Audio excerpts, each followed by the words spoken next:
നമസ്തേ, ജ്യോതിഷജാലകം ചാനലിലേക്ക് സ്വാഗതം. അഭീഷ്ടസിദ്ധിയേകും കാര്യസിദ്ധി ആഞ്ജനേയൻ. അഞ്ജന എന്ന വാനരയുടെ പുത്രനായി ത്രേതായുഗത്തിലാണ് ഹനുമാൻ സ്വാമി ജനിച്ചത്.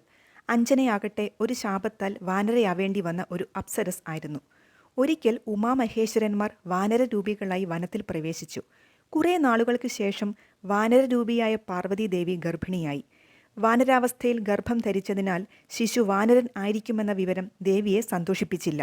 കാര്യങ്ങൾ ഗ്രഹിച്ച ശിവഭഗവാൻ തൻ്റെ യോഗശക്തിയാൽ പാർവതിയുടെ ഗർഭസ്ഥ ശിശുവിൻ്റെ സംരക്ഷണം വായുദേവനെ ഏൽപ്പിച്ചു. ദേവാദിദേവൻ്റെയും ആദിപരാശക്തിയുടെയും ചൈതന്യമായ ശിശുവിനെ മാറോട് ചേർത്തുകൊണ്ട് വായുദേവൻ ത്രിലോകങ്ങളിലും സഞ്ചരിക്കവേ അദ്ദേഹത്തിന് ഒരു സംശയം തോന്നി. ഈ ഗർഭസ്ഥ ശിശു ആരിലൂടെ ജനിക്കും? അക്കാലത്താണ് കേസരി എന്ന വാനരരാജൻ്റെ പത്നിയായ അഞ്ജന പുത്രലാഭാർത്ഥം ശിവനെ തപസ്സു ചെയ്യുന്ന വിവരം വായുദേവൻ അറിഞ്ഞത്. വായു ഭഗവാൻ അഞ്ജനയ്ക്കു മുന്നിൽ പ്രത്യക്ഷനാവുകയും അഞ്ജനയുടെ ഗർഭത്തിൽ ശിവശക്തി ചൈതന്യമുള്ള ആ ശിശുവിനെ നിക്ഷേപിക്കുകയും ചെയ്തു. അങ്ങനെ അഞ്ജന ജന്മം നൽകിയ സൂര്യതേജസ്വിയും ബലവാനുമായ പുത്രനാണ് പിൽക്കാലത്ത് ഹനുമാൻ എന്ന പേരിൽ പ്രസിദ്ധനായത്. ഒരിക്കൽ ബാലനായിരിക്കെ സൂര്യനെ ചുവന്ന പഴം ആണെന്ന് വിചാരിച്ച് കഴിക്കാനായി ഹനുമാൻ ആകാശത്തേക്ക് കുതിച്ചു. അപ്പോൾ ഇന്ദ്രൻ പ്രയോഗിച്ച വജ്രായുധമേറ്റ് ഹനുമാന്റെ ഹനുവിൽ, അതായത് താടിയിൽ മുറിവേറ്റതിനാൽ ഹനുമാൻ എന്ന നാമം വന്നു. അഞ്ജനാപുത്രനായതിനാൽ ആഞ്ജനേയൻ എന്നും വായുപുത്രനായതിനാൽ മാരുതി എന്നുമുള്ള നാമങ്ങളിലും ഹനുമാൻ അറിയപ്പെടുന്നു. സപ്ത ചിരഞ്ജീവികളിൽ ഒരാളും തീവ്ര ശ്രീരാമ ഭക്തനുമാണ് ഹനുമാൻ സ്വാമി. ഭഗവാൻ ശിവശങ്കരൻ്റെ അവതാരമാണ് ഹനുമാൻ സ്വാമിയെന്ന് ശിവപുരാണത്തിൽ പറയുന്നുണ്ട്. വായുപുത്രനായ ഹനുമാൻ ധൈര്യത്തിൻ്റെയും ശക്തിയുടെയും ഉത്തമ ഭക്തിയുടെയും പ്രതീകമാണ്. ഹനുമാൻ പ്രതിഷ്ഠയുള്ള ക്ഷേത്രദർശനം നടത്തി യഥാവിധി വഴിപാടുകൾ സമർപ്പിച്ച് പ്രാർത്ഥിച്ചാൽ ഫലം ഏറെയാണ്. ഹനുമാൻ സ്വാമിയുടെ ക്ഷേത്രത്തിൽ ദർശനം നടത്തിയാൽ തന്നെ ശത്രുദോഷങ്ങൾ അകലും. വാനര രൂപത്തിൽ ആരാധിക്കപ്പെടുന്ന ഹനുമാൻ സ്വാമി തൻ്റെ ബുദ്ധിശക്തി കൊണ്ടും ശ്രീരാമനോടുള്ള വിശ്വാസ്യത കൊണ്ടും ഏറെ പ്രാധാന്യമർഹിക്കുന്നു. രാക്ഷസ രാജാവായ രാവണന്റെ തടവിൽ നിന്നും സീതയെ കണ്ടെടുക്കാനുള്ള ദൗത്യത്തിൽ രാമനു വേണ്ടി ദൂതു പോയതാണ് ഹനുമാൻ ചെയ്ത കൃത്യങ്ങളിൽ പ്രധാനം. ശനിദശാകാലത്തും ഏഴരശനി, കണ്ടകശനി, അഷ്ടമശനി എന്നീ ദോഷകാലങ്ങളിലും ഹനുമാൻ സ്വാമിയെ വണങ്ങിയാൽ ദോഷകാഠിന്യം കുറയുമെന്നാണ് വിശ്വാസം.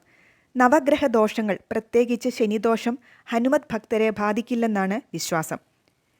വെറ്റിലമാല, വടമാല, വെണ്ണ നിവേദ്യം, അവൽ, കദളിപ്പഴ നിവേദ്യം, കുങ്കുമം ചാർത്തൽ തുടങ്ങിയവയാണ് സ്വാമിയുടെ പ്രധാന വഴിപാടുകൾ. കർമ്മ തടസ്സങ്ങൾ നീങ്ങുന്നതിനും കാര്യസിദ്ധിക്കുമാണ് വെറ്റിലമാല വഴിപാട്. വിവാഹ തടസ്സങ്ങൾ മാറി പെട്ടെന്ന് വിവാഹം നടക്കുന്നതിനും ഈ വഴിപാട് നടത്തുന്നു. വടമാല വഴിപാട് ആയുരാരോഗ്യത്തിനും, സിന്ദൂരക്കാപ്പ് മനസ്സന്തോഷത്തിനും സമാധാനത്തിനും, വെണ്ണ നിവേദ്യം കാര്യവിജയത്തിനും നല്ലതാണെന്നാണ് വിശ്വാസം. നഷ്ടപ്പെട്ട ധനവും ബന്ധങ്ങളും വസ്തുവകകളും തിരിച്ചു കിട്ടുന്നതിനും വിഘ്ന നിവാരണത്തിനും അവൽ നിവേദ്യം ഉത്തമമാണ്. സീതാന്വേഷണത്തിന് ലങ്കയിലേക്ക് പുറപ്പെടും മുമ്പ് യാത്രാവേളയിൽ കഴിക്കുന്നതിനായി ശ്രീരാമൻ ഹനുമാന് ഒരു പൊതി അവൽ നൽകിയതായിട്ടുള്ള വിശ്വാസത്തിലാണ് ആഞ്ജനേയ സ്വാമിക്ക് അവൽ നിവേദിക്കുന്നത്. സ്വാമിക്ക് തുളസിമാല അണിയിച്ച് പ്രാർത്ഥിച്ചാൽ തീരാവ്യാധികൾ അകലുമത്രേ. കദളിപ്പഴം നേദിച്ചാൽ എത്ര കുഴപ്പം പിടിച്ച സംഗതികളിൽ നിന്നും മോചനം ഉണ്ടാകുമെന്ന് വിശ്വസിക്കുന്നു. ഹനുമാൻ സന്നിധി വലം വെച്ച് പ്രാർത്ഥിച്ചാൽ കൂടോത്ര ദോഷങ്ങളും ശത്രുദോഷങ്ങളും അകലും. പ്രതീക്ഷിച്ച ഫലം ലഭിക്കാൻ ക്ഷേത്ര ദർശന സമയത്ത് ശരീര മാനസിക ശുദ്ധി വളരെ അനിവാര്യമാണ്. ഹനുമത് ക്ഷേത്രത്തിൽ സാധാരണയുള്ള ശ്രീരാമൻ, ശിവൻ തുടങ്ങിയ മൂർത്തികളെ തൊഴുത ശേഷം മാത്രമേ ഹനുമത് ദർശനം ചെയ്യാവൂ. ജന്മനക്ഷത്ര നാളിലോ അല്ലെങ്കിൽ ദോഷ സ്വഭാവമനുസരിച്ച് ശനി, ചൊവ്വ ദിവസങ്ങളിലോ ഹനുമത് ക്ഷേത്ര ദർശനം ഏറെ ഫലപ്രദമാണ്. ക്ഷേത്രത്തിൽ 3 വട്ടം പ്രദക്ഷിണം വയ്ക്കുന്നതാണ് ഉത്തമം. ശനിദോഷങ്ങൾ തീർക്കാൻ ഏറ്റവും നല്ല മാർഗം ഹനുമാൻ ഭജനമാണ്. ഏഴര ശനിയുടെയും കണ്ടകശനിയുടെയും അഷ്ടമശനിയുടെയും ദോഷങ്ങളെല്ലാം ഹനുമാൻ സ്വാമി അകറ്റിത്തരും. ഹനുമാൻ ഭക്തരുടെ 7 അയലത്തു പോലും ശനി അടുക്കില്ല. ഇക്കാര്യം ഹനുമാൻ സ്വാമി ശനിയെ കൊണ്ട് സത്യം ചെയ്യിച്ചിട്ടുള്ളതാണ്. ആ ഐതിഹ്യം ഇങ്ങനെ: മനുഷ്യരെ മാത്രമല്ല ദൈവങ്ങളെയും ഉപദ്രവിക്കുന്നവനാണ് യമപുത്രനായ ശനി. ഒരിക്കലെങ്കിലും ശനി ബാധിക്കാത്തവരായി ആരുമില്ല. സാക്ഷാൽ ശ്രീ പരമേശ്വരനെ പോലും ശനി വിഷമിപ്പിച്ചിട്ടുണ്ട്. താൻ ഗണപതിയെ പിടികൂടേണ്ട സമയം അതിക്രമിച്ചിരിക്കുന്നു എന്ന് ശനി ഒരിക്കൽ മനസ്സിലാക്കി. ഒരു വൃദ്ധ ബ്രാഹ്മണന്റെ വേഷത്തിൽ ഗണപതിയുടെ അടുത്ത് ചെന്ന് ശനി പറഞ്ഞു, ഞാൻ ശനിദേവനാണ്, അങ്ങയുടെ അനുഗ്രഹം വാങ്ങാൻ വന്നതാണ്. ഗണേശന് അപകടം മണത്തു. നാളെയാകട്ടെ എന്ന് ഗണപതി പറഞ്ഞു. എനിക്ക് വിശ്വാസം പോരാ എന്ന് ശനിദേവൻ പറഞ്ഞപ്പോൾ ഗണപതി അങ്ങയുടെ കൈ കാണിക്കൂ, എഴുതിത്തരാം എന്നു പറഞ്ഞു. നീട്ടിക്കൊടുത്ത ശനിയുടെ കൈവെള്ളയിൽ ഗണപതി തുമ്പിക്കൈ കൊണ്ട് നാളെ എന്നെഴുതി. തൻ്റെ കയ്യിൽ നോക്കി ശനി വായിച്ചു. നാളെ, അതെ, ഇന്ന് കുറച്ച് തിരക്കാണ്, നാളെ വന്നാൽ മതി, അനുഗ്രഹിക്കാം എന്ന് ഗണേശൻ ശനിക്ക് ഒന്നുകൂടി ഉറപ്പു കൊടുത്തു. സന്തോഷത്തോടെ ശനിദേവൻ പോയി. പിറ്റേ ദിവസം വീണ്ടും സമീപിച്ചപ്പോൾ ഒന്നും മനസ്സിലാകാത്തതുപോലെ ഗണേശൻ ചോദിച്ചു, എന്തു വേണം? ശനി തൻ്റെ ആവശ്യം ആവർത്തിച്ചു. കൈവെള്ളയിൽ എഴുതിക്കൊടുത്തത് കാണിച്ചു. ശനി അത് വായിച്ചു. നാളെ. ഗണേശനും ആവർത്തിച്ചു, നാളെ. അപ്പോഴാണ് ശനിക്ക് കാര്യം മനസ്സിലായത്. പറ്റിക്കപ്പെട്ടതിൻ്റെ ദേഷ്യത്തിൽ ശനി തൻ്റെ കയ്യിൽ ഗണപതി എഴുതിയ നാളെ എന്നത് മായ്ക്കാൻ ശ്രമിച്ചു. എത്ര പണിപ്പെട്ടിട്ടും അത് മാഞ്ഞില്ല. എഴുതിയത് സാക്ഷാൽ ഗണപതിയുടെ തുമ്പിക്കരം കൊണ്ടല്ലേ, പിന്നെ എങ്ങനെ മായും? ദേഷ്യവും നിരാശയും കൊണ്ട് ബ്രാഹ്മണ രൂപത്തിൽ നിന്ന ശനി വിറയ്ക്കാൻ തുടങ്ങി. ഉച്ചിയിൽ കെട്ടിയ കുടുമയും വിറച്ചു. രസകരമായ ഈ കാഴ്ച കണ്ട് ഗണപതിയുടെ കൂടെ ഉണ്ടായിരുന്ന ഹനുമാൻ ചിരിച്ചു. കലി കൂടിയ ശനി നോക്കി പറഞ്ഞു, ചിരിക്കണ്ട, നിന്നെയും ഞാൻ പിടികൂടും. അതിനുള്ള സമയമായി. പറ്റുമെങ്കിൽ തടഞ്ഞോ? എങ്കിൽ ഒരു കൈ നോക്കാമെന്ന് ഹനുമാനും പറഞ്ഞു. പെട്ടെന്ന് ഹനുമാൻ സ്വാമി ആകാശം മുട്ടെ വളർന്ന് തൻ്റെ മുമ്പിൽ വൃത്തവേഷത്തിൽ നിന്ന ശനിയെ കുടുമയിൽ പിടിച്ച് പൊക്കി വട്ടം കറക്കി. വേദന കൊണ്ട് പിടഞ്ഞ ശനി ഉറക്കെ കരഞ്ഞു.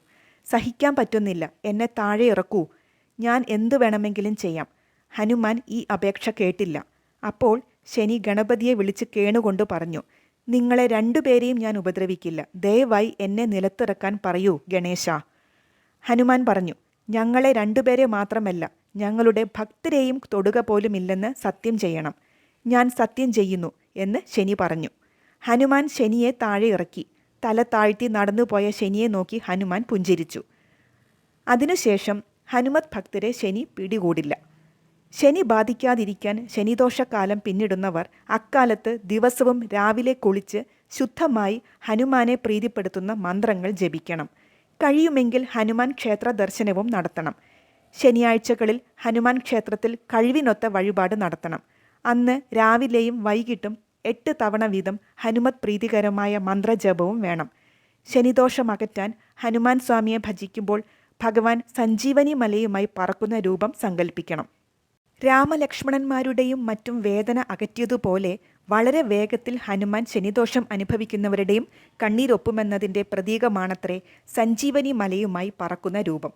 കഠിനമായ ശനിദോഷമുള്ളവർ കുറഞ്ഞത് ഒരു മണ്ഡലകാലം, അതായത് 41 ദിവസം ഹനുമാനെ ഓം ഹം ഹനുമതയെ നമ എന്ന മന്ത്രം ചൊല്ലി ഭജിക്കണം. രാമനാമം ചൊല്ലുന്നിടത്തെല്ലാം പ്രത്യക്ഷനാകുമെന്ന് വിശ്വസിക്കുന്ന ശ്രീരാമസ്വാമിയുടെ പരമഭക്തനും ആശ്രിതനുമായ ആഞ്ജനേയൻ ഭക്തർക്ക് തുണയാകണേ എന്ന പ്രാർത്ഥനയോടെ